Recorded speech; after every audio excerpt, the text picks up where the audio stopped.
हृदयाच्या ऑपरेशनला बायपास का म्हणतात?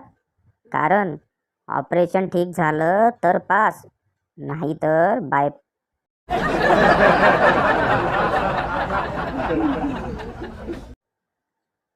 एका मुलाला एक चिराग मिळाला. खुश होऊन त्याने तो घासला. लगेचच धूर झाला आणि थोड्याच वेळात धडम असा स्फोट झाला. 5 जण जागीच ठार आणि 7 जखमी. अलादीनचा जमाना गेला आता. लावारिस वस्तूंना हात लावू नका.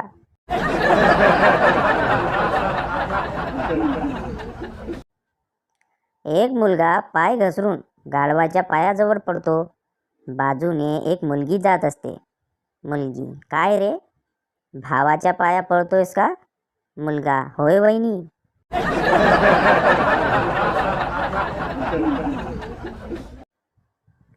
दो दोस्त दारू पीने के बाद सिगरेट खत्म करके रजनीगंधा की पुड़िया फाड़ते हुए बहुत ही धीर गंभीर मुद्रा में बात कर रहे थे कि मैगी मत खाया कर बे, मैदा होता है बहुत, नुकसान करती है शरीर में.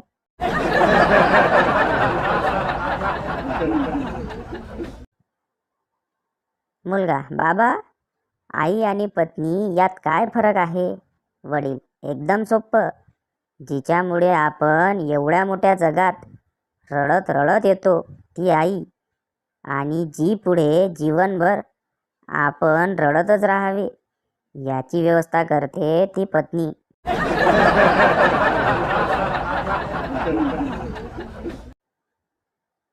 लग्नाच्या 50व्या वाढदिवशी मन्याला विचारण्यात आलं, आपल्या विचारात वैवाहिक जीवन कधी यशस्वी होऊ शकतं? मन्या, जेव्हा बायको आंधळी आणि नवरा बहिरा असेल.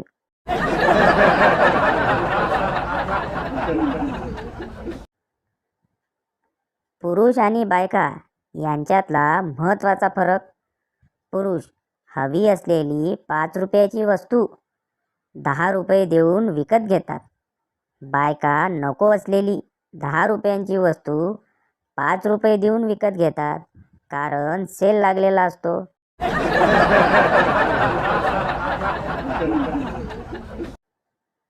चौपाटीवर फिरताना कंजूस नवरा बायकोला म्हणाला, पुन्हा एक एक भेळपुरी खायची का? बायको, पुन्हाचा काय अर्थ? आपण अजून एकदाही भेळपुरी घेतली नाही. नवरा, 2 वर्षापूर्वी नाही का घेतली होती?